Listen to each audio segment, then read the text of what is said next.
Nós vamos falar nesse próximo mês, pregar a respeito do livro de Romanos. Serão 4 domingos em que nós vamos focar nos textos de Romanos. Isso não quer dizer que nós vamos passar pelo livro inteiro, mas nós vamos dar uma boa passada naquilo que realmente é essencial para a nossa comunidade, essencial para a nossa igreja.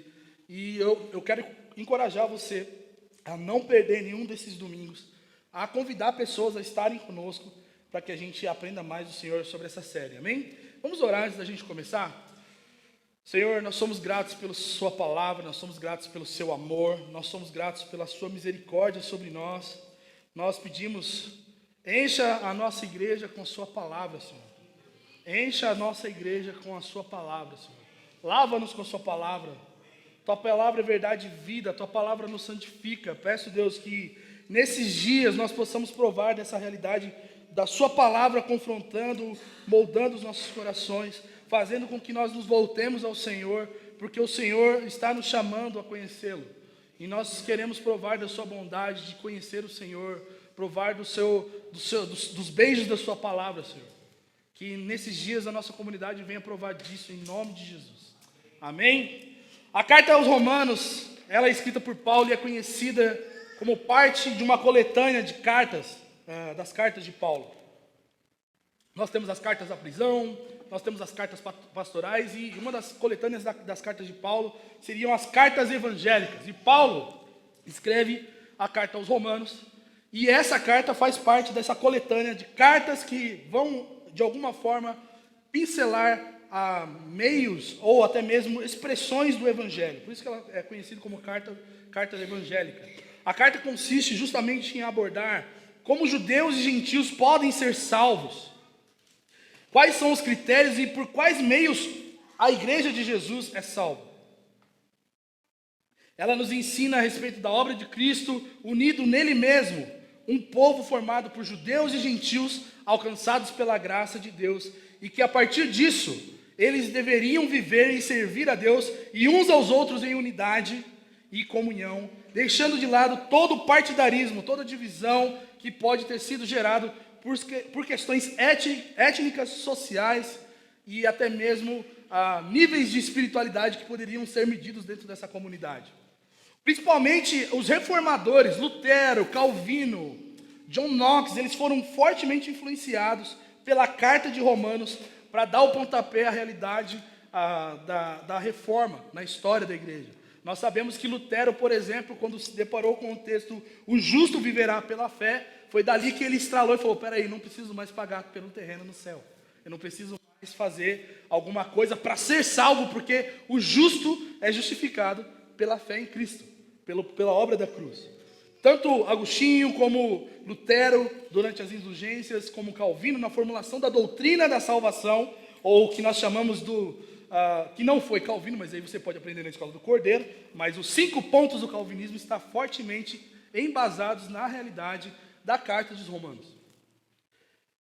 E o tema da carta de Romanos é um só. Por mais que ele trate de questões de unidade, por questões de trabalhar a questão étnica de gentios e judeus, e a gente vai ver ao longo dos textos que nós vamos ler ao longo desses dias, esse contraste que Paulo faz de primeiramente o judeu, depois o grego, primeiramente o judeu, depois os gentios.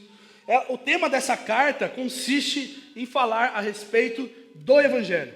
O tema principal da carta de Romanos, por mais que aborde vários assuntos pertinentes à fé cristã, como doutrina da salvação, como doutrina da justificação, como regeneração e outros nomes que nós conhecemos dentro da teologia, o foco da carta de Paulo aos Romanos é falar do Evangelho.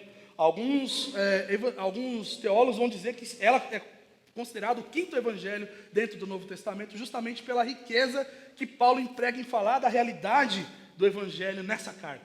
É muito mais do que resolver problemas de igreja, como foi a carta de Coríntios, como foi a carta dos Gálatas e muitas outras igrejas que Paulo escrevia.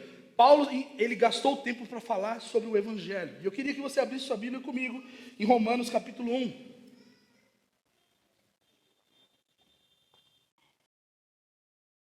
Nós vamos ler do 1 ao 6 por enquanto.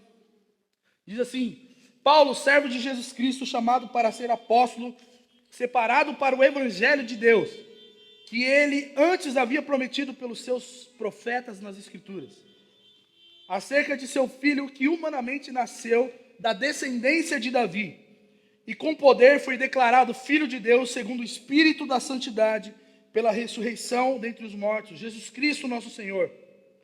Por meio dele recebemos graça e apostolado, por causa do seu nome, a fim de conduzir todos os gentios para a obediência da fé, entre os quais também sois chamados para ser de Jesus Cristo.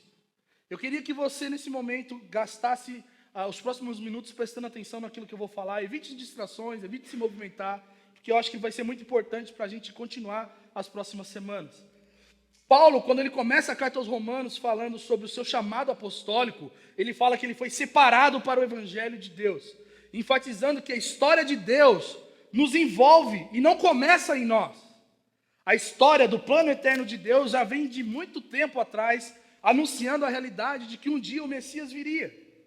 E ele fala que essa história não acaba quando Jesus ressuscita e sobe aos céus, mas ela continua porque agora, com Jesus ressurreto, existem pessoas, além dos judeus, além dos 12 discípulos, inclusive até mesmo Paulo, sendo inseridos nessa realidade de vida de igreja.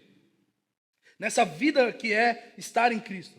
A afirmação que Paulo está trazendo de que Cristo é o Filho de Deus é promovida pelo Espírito que inspirou os profetas e também atuou em Maria, que humanamente ele fosse descendente da linhagem de Davi. Paulo está enfatizando em todo o tempo, no começo dessa carta, diferente das outras cartas, que existe um motivo pelo qual ele está escrevendo, e esse motivo é Cristo, a pessoa de Jesus. E esse Jesus, ele é muito mais do que uma ideia, ele é uma pessoa humana, mas além de uma pessoa, ele é eternamente Deus. E Paulo está escrevendo justamente esses aspectos para os irmãos de Roma. Jesus, por ele ser descendente de Davi, ele também é rei sobre todas as coisas, porque existem profecias, existem promessas que falavam que o descendente de Davi governaria sobre as nações. Paulo está relembrando o plano eterno de Deus, que consiste na glorificação do Filho de Deus, na supremacia de Cristo sobre todas as coisas, inclusive sobre a sua igreja. De que Cristo, ele é o dono da igreja, e o dono da igreja unida, o dono da igreja que não existe muros nela, o dono da igreja que não tem a divisão de judeus para cá e gentios para lá. E Paulo está enfatizando justamente esses aspectos. Além disso, Paulo fala para nós que, por causa de todas essas coisas, nós estamos envolvidos na história de Deus, porque com o sangue de Cristo, nós somos comprados e feitos povo de Deus. Nós não estamos vivendo uma história paralela à realidade de Cristo, mas Cristo nos inseriu na sua história. Cristo nos inseriu na sua realidade, mesmo que nós éramos de povos distantes, mesmo que nós viemos dos outros lados, mesmo que nós não tivéssemos nenhuma linhagem sanguínea para sermos povo de Deus, Cristo nos fez povo de Deus. Paulo, ele está escrevendo uma carta para uma igreja que era gentílica, como nós definimos aqueles que não são judeus. E ele está dizendo que essas pessoas foram achadas pela graça e elas poderiam se apegar e chamar Deus de Pai, Deus de Senhor, Deus de nosso Deus, a partir da obediência pela fé ao nosso Senhor.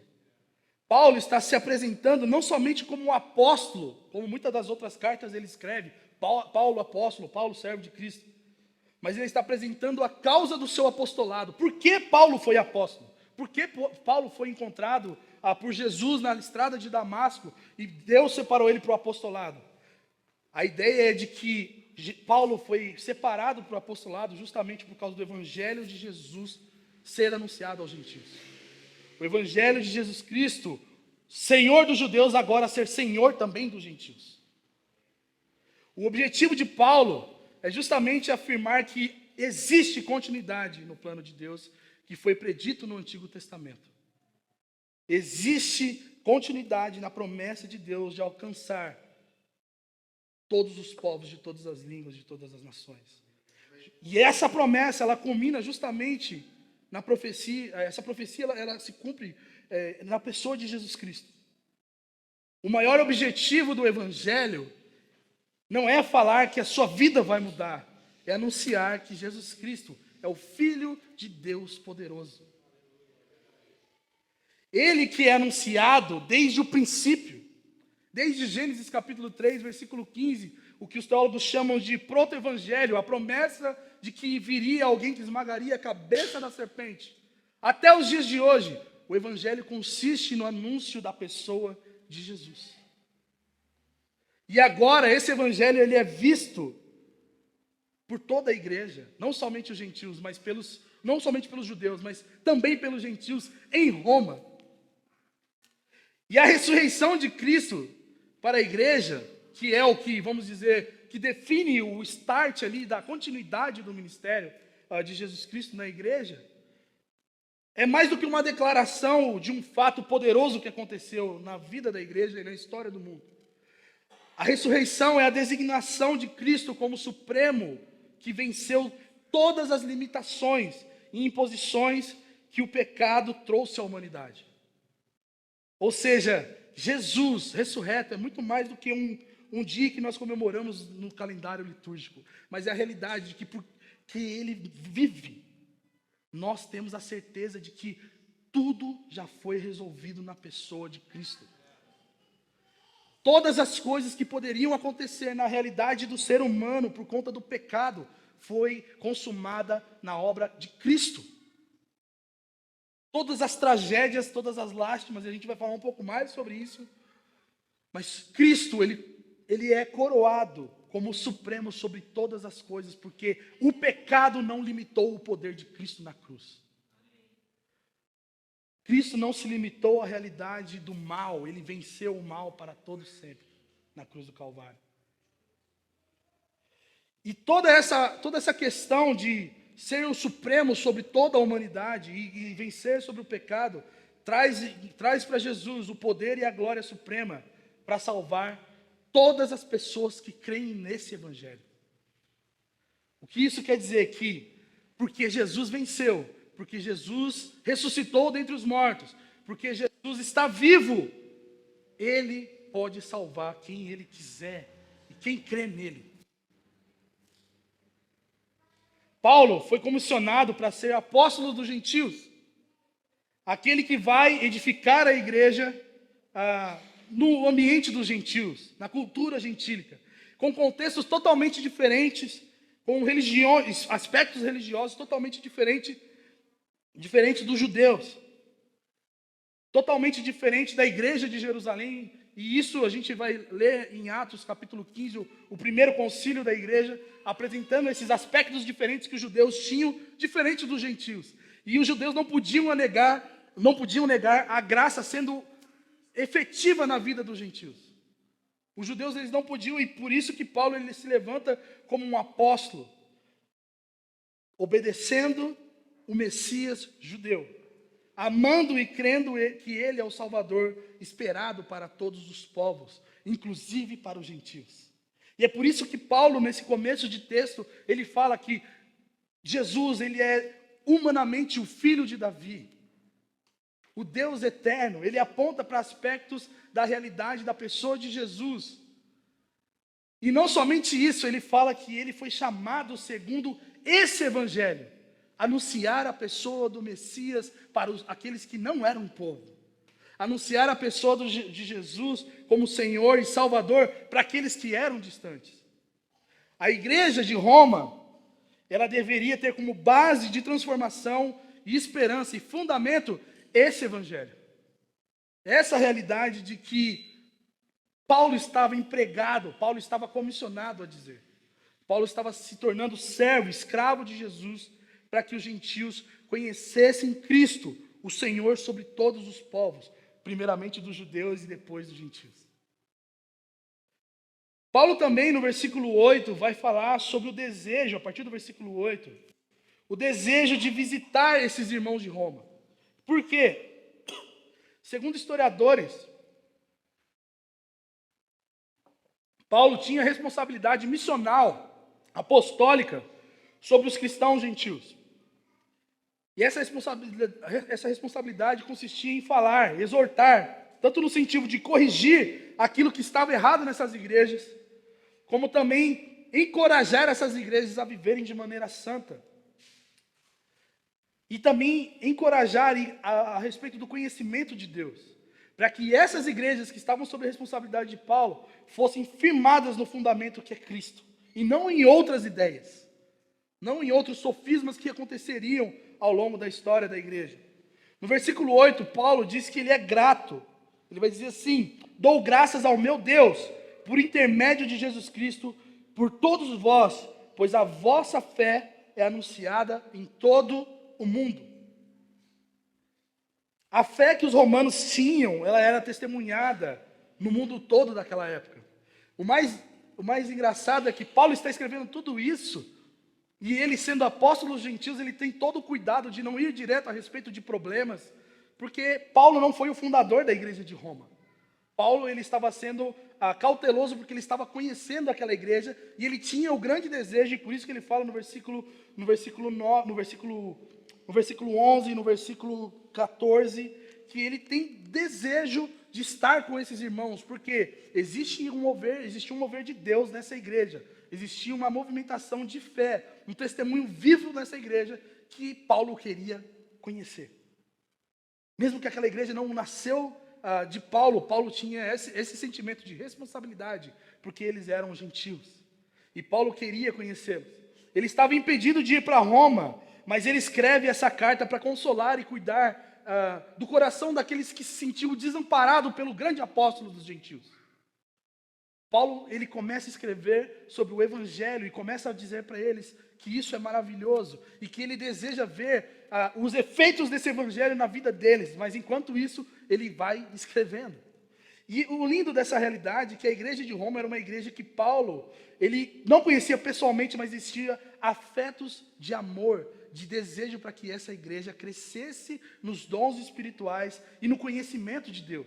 No versículo 11 do capítulo 1 diz assim: porque desejo muito ver-vos para compartilhar convosco algum dom espiritual, a fim de que sejais fortalecidos.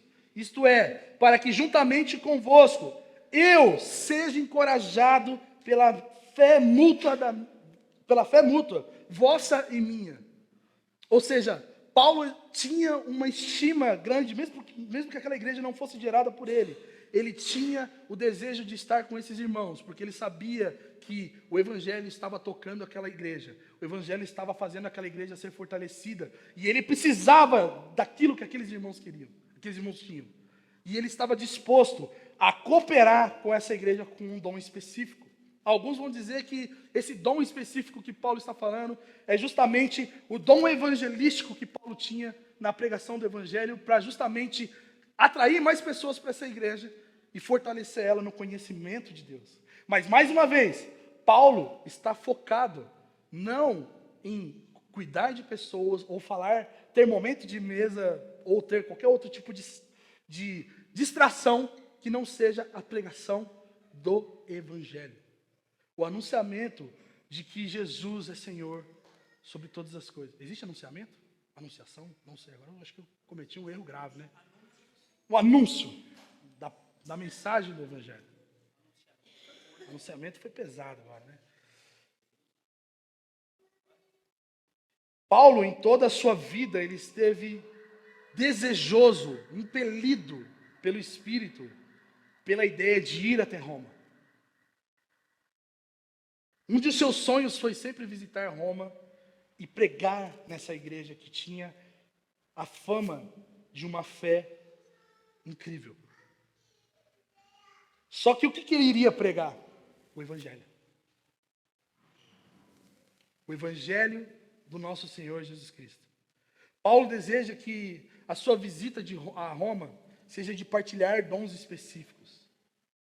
E ele espera que Deus prepare o tempo certo para essa visita, para que essa visita seja de partilha mútua. E também não só de partilha, mas de colheita. É mais ou menos o sentimento que talvez a gente possa ter criado em saber que o Michel viria, agora o Michel não vem mais. Nós queremos que Deus promova esse tempo para que ele esteja conosco. Assim como Paulo desejava ter esse tempo com a igreja de Roma, e os romanos tinham o desejo de Paulo estar com eles. No versículo 15, Paulo, ele diz estar pronto para anunciar o evangelho em Roma. Ele diz assim, de modo que, no que depender de mim, eu estou pronto para anunciar o evangelho também a vós que estáis em Roma. Paulo, ele estava desejoso e estava pronto para anunciar o evangelho porque ele foi chamado a ser o apóstolo dos gentios. Era imperativo para que Paulo pregasse o evangelho aos povos gentílicos. O que empolgava Paulo na pregação do evangelho não era somente que isso poderia produzir um status e um prestígio humano por ele ser o apóstolo dos gentios, mas o conteúdo e os efeitos que Paulo conhecia e afetava a sua própria vida no anúncio do evangelho era o que empolgava Paulo de estar com esses irmãos. Ele sabia que se ele fosse, já existia aquela movimentação de Deus, e se ele fosse, Deus iria ser mais intensificado no meio dos romanos. A unidade daqueles irmãos seria mais formada no meio dos irmãos. A forma como o Espírito iria se mover seria mais intensificada, porque ele sabia que o que ele iria falar não era sobre finanças, não era sobre ganhe 6 em 7 dias. Ele estava falando sobre o Evangelho de Jesus Cristo. E ele sabia que isso iria causar muito rebuliço. Ele sabia que isso iria ofender pessoas. Mas ele sabia também que isso iria salvar pessoas. Porque ele sabia que o conteúdo do Evangelho, o que o Evangelho carrega, é o poder de Deus para a salvação de todo homem. E é por isso que no versículo 16, Paulo vai dizer: porque não me vergonho do Evangelho, pois é o poder de Deus para a salvação de todo aquele que crê. Primeiro do judeu e também do grego. Pois a justiça de Deus se revela no Evangelho de fé em fé, como está escrito: o justo viverá pela fé. Paulo não se envergonhava do Evangelho, porque sabe que é por ele que Deus escolheu revelar o seu propósito eterno, a sua graça e a sua vontade. É por meio dessa mensagem estranha, essa mensagem pesada e alvoroçada, é por meio desse Evangelho que Deus escolheu salvar o homem. Deus não escolheu nenhuma outra filosofia, nenhum outro esquema ou um manifesto que a gente pudesse expressar como realidade para a salvação do homem. Ele não fez isso para que os homens abraçassem isso como um estilo de vida e declarar como ponto de partida para um novo mundo uma declaração de retidão. Seja ideologias, sejam esquemas que os homens possam criar. Deus escolheu a mensagem do Evangelho, a declaração de que Cristo pagou a pena do pecado, para que os homens de todos os povos pudessem, por meio da fé, se achegar a Deus. A partir desse lugar, eles teriam um relacionamento sem culpas ou sem medos da justiça e da ira de Deus, sendo aperfeiçoados e feitos povo de Deus por essa mensagem. A mensagem que Paulo estava carregando era poder de Deus para a salvação daqueles que creem. O Evangelho, ele consiste no anúncio de que Deus, santo, supremo, sobre toda a criação, exige que o homem seja santo. E ande em retidão, porque esse Deus, ele é reto em todos os seus caminhos. Ele é santo por natureza. Mas sabemos que isso é impossível para nós por conta da realidade do pecado. Deus exige de nós uma santidade e nós não somos capazes de corresponder a essa santidade, porque nós somos pecadores. A realidade do pecado, como eu falei na semana passada, nós não podemos minimizar a realidade que existe de nós sermos pecadores, de que nós somos assassinos em potencial, nós somos as piores pessoas em potencial, se não for a obra de Cristo sobre nós. Só que, ao mesmo tempo, essa realidade, essa mensagem do Evangelho promove uma outra realidade. O Evangelho declara que você pode ser santo, você pode andar em retidão. Mas não pelos seus próprios esforços, mas porque Deus agiu. A ação dele em nós permite que nós venhamos vencer o pecado. E tudo isso porque Cristo triunfou sobre todos os príncipes e poderes na cruz do Calvário.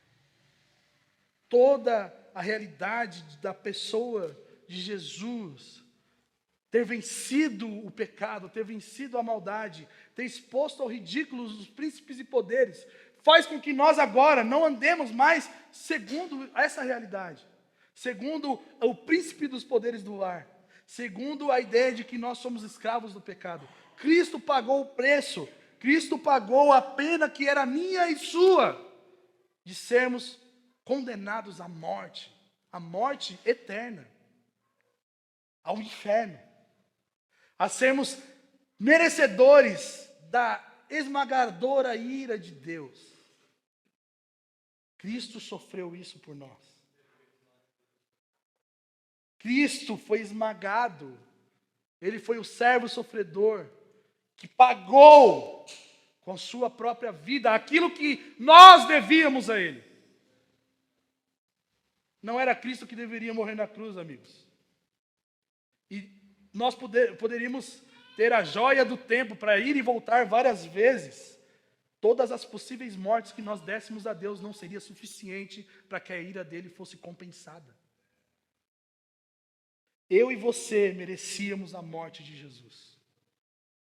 Eu e você merecíamos o sofrimento que Cristo sofreu. Mas Cristo sofreu em nosso lugar. E a boa e bela notícia é que, por causa desse sofrimento, por causa que Ele padeceu, nós não padeceremos. E nós precisamos crer nisso. Eu e você íamos para o inferno, Jesus achegou a gente a Deus. Eu e você éramos inimigos de Deus. Eu e você éramos as coisas mais terríveis que Deus poderia olhar por causa do pecado. Deus, por causa do seu Filho, olha para nós agora com ternura, amor.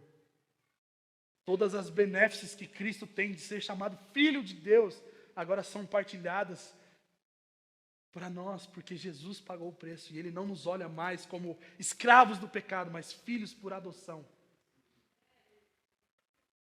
Filhos de Deus. A palavra poder do grego, que Paulo fala que o Evangelho é a palavra dínamos, que significa a capacidade de fazer coisas extraordinárias.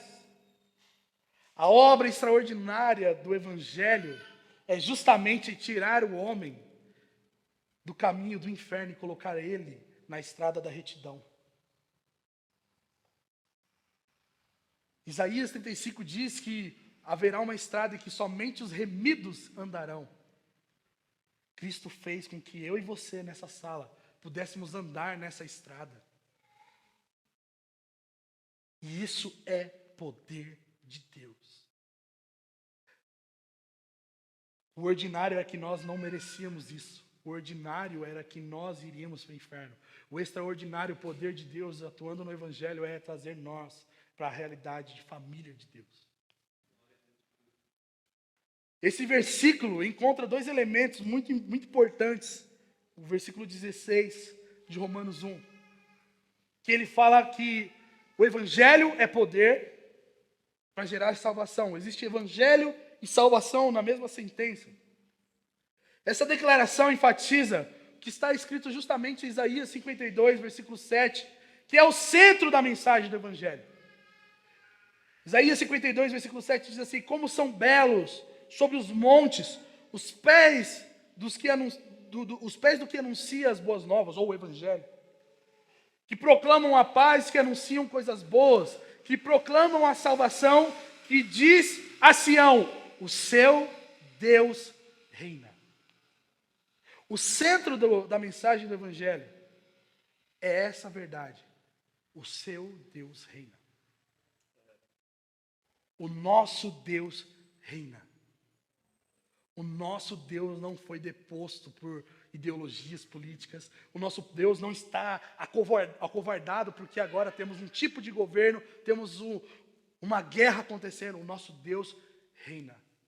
E os homens precisam ouvir isso de nós. O evangelho consiste no anúncio de que Deus reina. No versículo 17, Paulo nos diz que a justiça de Deus se revela no evangelho. A melhor forma de pessoas saberem a respeito da justificação, da santificação, não é nós fazermos cartazes de abraço grátis em parques.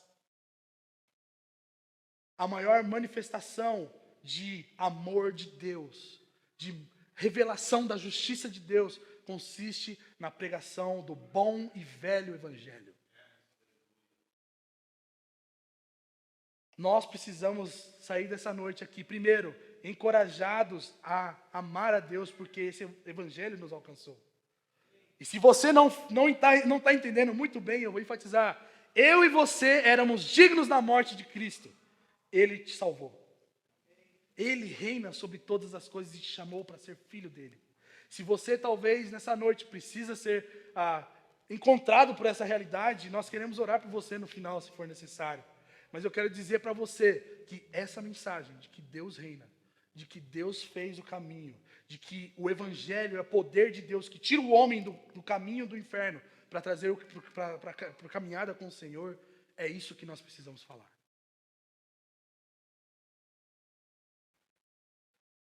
No versículo 17, ele está falando justamente, quando ele fala de justiça, a revelação da justiça, ele fala a respeito da retidão de Deus.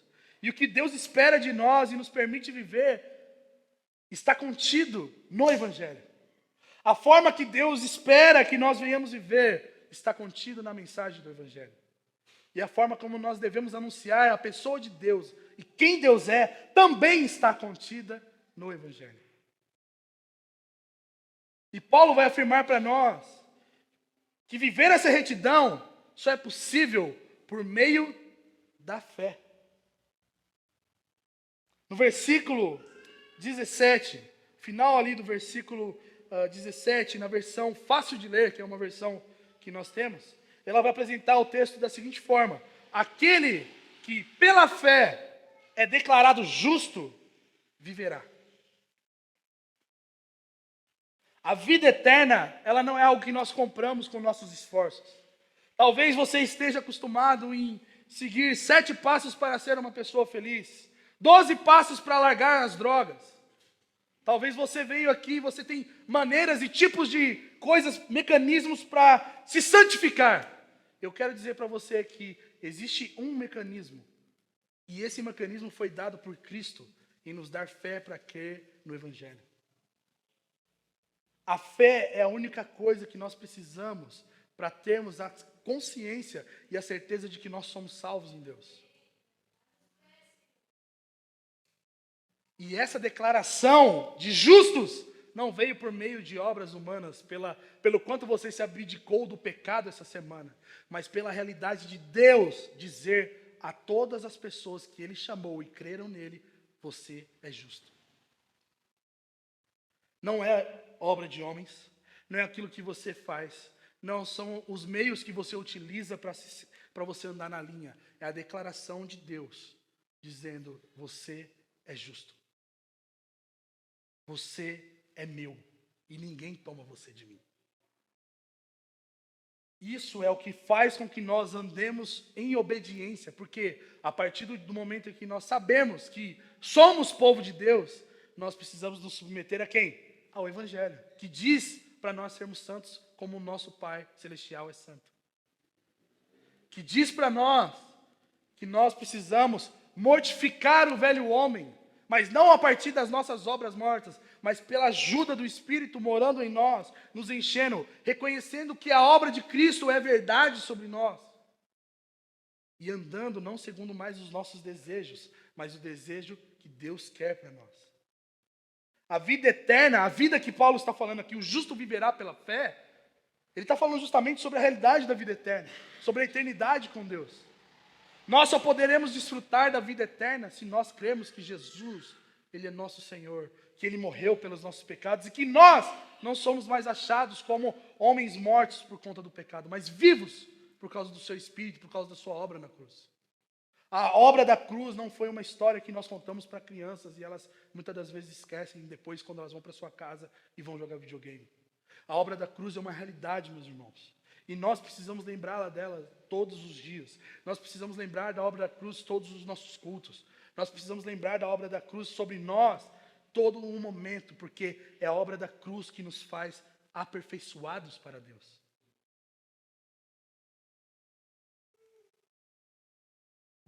O D.A. Carson vai comentar a respeito de fé no versículo 17. Ele diz assim: fé não é obra, mas um ato de grata aceitação e entrega. Nós somos salvos, não porque nós queremos, mas é porque Deus quis. Deus quis. Acreditar nisso não é alguma coisa que nós podemos produzir, mas é a aceitação dessa graça que nós não merecemos. De que nós não somos capazes de recebê-la pelos nossos esforços. E nós sermos totalmente entregues a ela. Nós abaixarmos a nossa guarda, abaixarmos o nosso orgulho e nos submetermos àquilo que o Senhor está nos chamando a viver. Porque essa fé vai prover para nós obediência a esse Deus que nos chama. Nós só podemos viver eternamente e provar do poder do Evangelho transformando nosso modo de viver a partir de um coração grato, que reconhece a sabedoria e a ação de Deus em nos salvar e nos entregarmos para Ele completamente. Isso quer dizer que nós não temos mais nenhuma escolha a não ser nos rendermos ao Senhor Supremo que pagou o preço pelas nossas vidas. O cristão é a única pessoa no mundo que tem o entendimento de que as suas escolhas, as suas obras, os seus esforços não levam ele a lugar nenhum. E que a única coisa que ele tem é dizer aquilo que Pedro diz para Jesus: para onde iremos, para quem iremos, se só tu tens as palavras de vida eterna? Para quem nós iremos? Outro homem fez o que Cristo fez em nosso lugar? Outro apóstolo, outro pastor, outro pai, outra mãe fez o que Cristo fez por nós na cruz? Eu não vejo isso. E porque Ele fez isso por mim, eu não tenho como me reservar, me restringir a essa realidade de que agora eu não estou mais vivendo para mim. Cristo me chamou para viver essa vida. E essa mensagem, ela é poderosa para me tirar do caminho do inferno. Do caminho da ira de Deus, para ser agora amigo de Deus. Pontos práticos que talvez nós venhamos entender nessa noite, que precisamos olhar e rever as nossas condutas em relação ao Evangelho.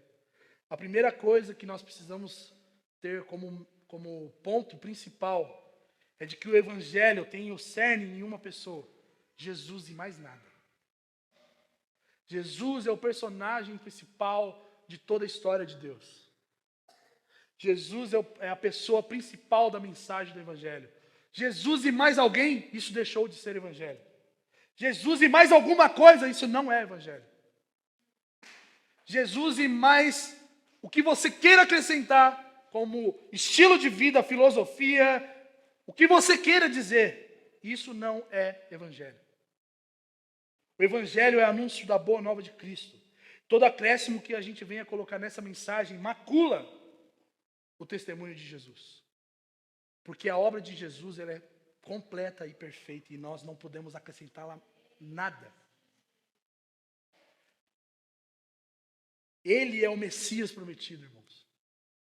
Ele é o Redentor e Remidor dos nossos pecados. Ele é quem esperávamos para viver eternamente. Todos os outros são pó. Cristo não. Uma outra coisa que é muito importante para nós é que a obsessão da igreja deve ser o Evangelho de Jesus. Porque ele é o motivo, o orgulho, a alegria e a manifestação do poder de Deus. Se a igreja não se engaja na pregação do Evangelho, ela está perdida em todo e qualquer discurso que não visa a fama de Jesus e a salvação dos homens. Púlpito não foi feito para nós pregarmos ideologias de direita ou de esquerda. Púlpito foi feito para a pregação do Evangelho. Nós não fomos comprados pelo sangue do Cordeiro para defender lado A, lado B. Nós somos levantados dos mortos para nós anunciarmos o Evangelho de Jesus. Porque o Evangelho de Jesus é que salva o homem. A obsessão da igreja deve ser a declaração do Evangelho, pois ela expressa o poder de Deus em salvar o homem. Se nós vemos nesses dias os nossos púlpitos sendo encharcados por mentiras, por sofismas, coisas maquiadas de uma boa reputação evangélica, mas não sendo o Evangelho, nós precisamos declarar o verdadeiro Evangelho. Jesus salva o homem que crê nele. Jesus salva homossexual. Jesus salva pedófilos. Jesus salva aquele que nós desejamos a pena de morte. Jesus salva. E não é dizermos se isso pode ou se isso não pode, é dizermos Jesus pagou o preço por todos os seus pecados. Essa mensagem precisa voltar aos nossos púlpitos. A obsessão da igreja não pode ser falar sobre família tradicional. A obsessão da igreja precisa ser o Evangelho, porque o resto ele faz tudo. O Evangelho coloca no lugar que precisa ser colocado no lugar. O Evangelho coloca no prumo aquilo que está desaprumado, santifica aquilo que precisa ser santificado. O Evangelho é poder de Deus. Paulo, no 1 Coríntios capítulo 9, versículo 6, vai dizer assim: ai de mim se eu não pregar o Evangelho. Se nós estamos perdidos em debates políticos, ideológicos, sociais ou qualquer outra coisa que você pode colocar, eu oro para que Deus capture o seu coração nessa noite a voltar a entender o que é o Evangelho. A aceitação dessa mensagem, o último ponto, é provar da justificação de Deus para nós, nos permitindo se achegar a Deus como seu povo, seus filhos e anunciadores deste poder que agora está agindo em nós. Paulo, no versículo 16, no versículo 15, ele diz dessa empolgação, dessa preparação de pregar o Evangelho, justamente porque ele sabia que ele indo para Damasco estava indo para o inferno. Ele ser perseguidor de Cristo não levava ele a lugar nenhum a não ser a morte eterna. Mas Cristo veio a ele. E Cristo veio até nós. Cristo brilhou a sua luz no nosso coração escuro, contaminado pelo pecado. Cristo nos salvou. Cristo nos redimiu. Cristo nos fez seu povo. Isso gera em nosso coração o que, gente? Vamos lá. Isso deveria gerar alegria em vez de tristeza. Isso deveria gerar júbilo em vez de silêncio. Isso deveria gerar nos nossos corações empolgação, porque isso pode salvar a mim. O que será então dos que estão lá fora? Isso pode salvar a mim, que sou pecador. O que pode então ser feito com essa mensagem, senão não retê-la? Senão não abraçar essa mensagem? Senão não dizer obrigado, Jesus, porque o Senhor nos encontrou. O Senhor nos salvou. Existe um cântico no cantor cristão que diz assim: eu era pobre, perdido, sem Deus, sem Jesus, quando Ele estendeu sua mão para mim. Jesus é aquele que nos salva, gente. Fique de pé no seu lugar.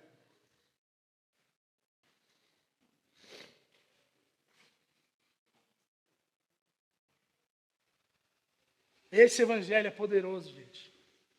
É sobre isso que nós vamos falar nesses dias.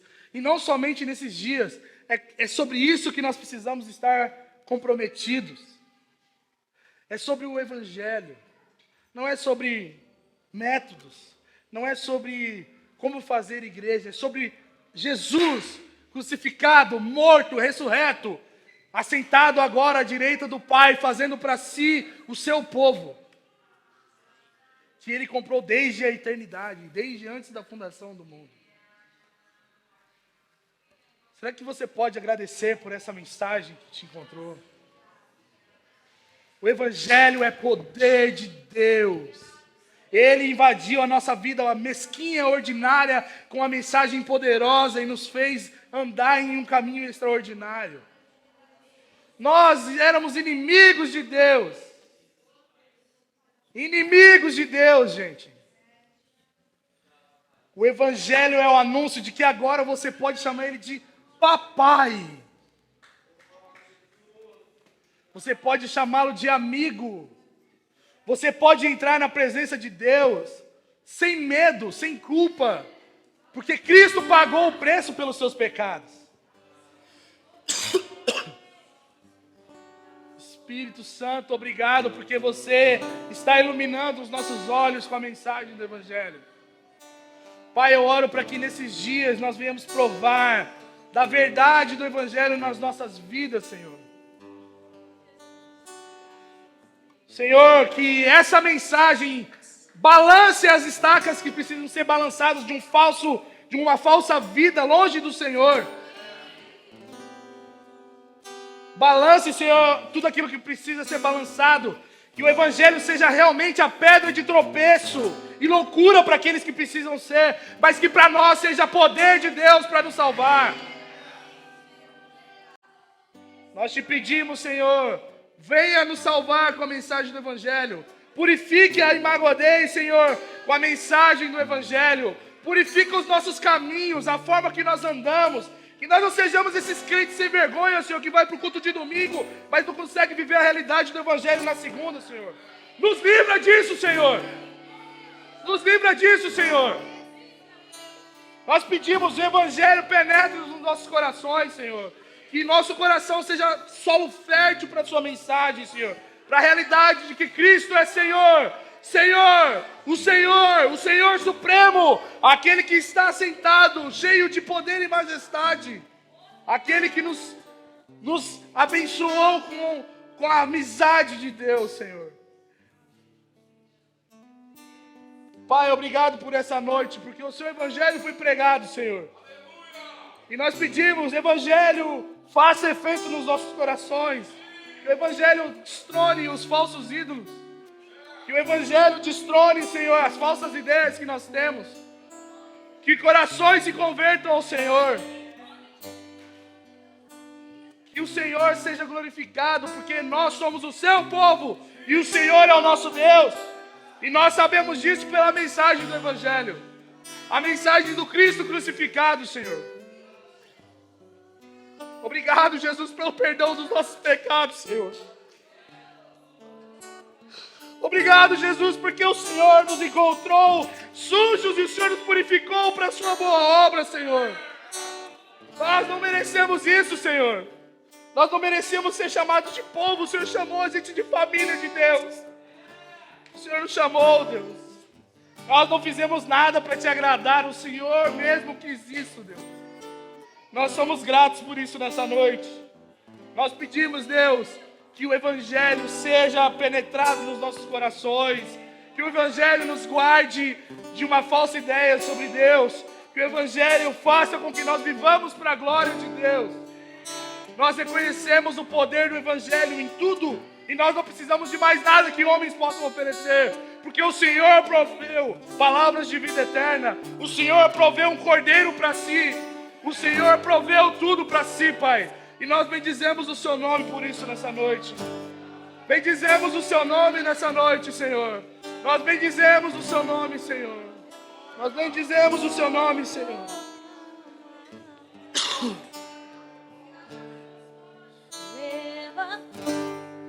Eu também cruz, por uma coroa trocar. Vamos cantar isso, sim, eu amo a mensagem da cruz. Sim, eu amo a mensagem da cruz, até morrer eu a vou proclamar. levarei eu também minha cruz,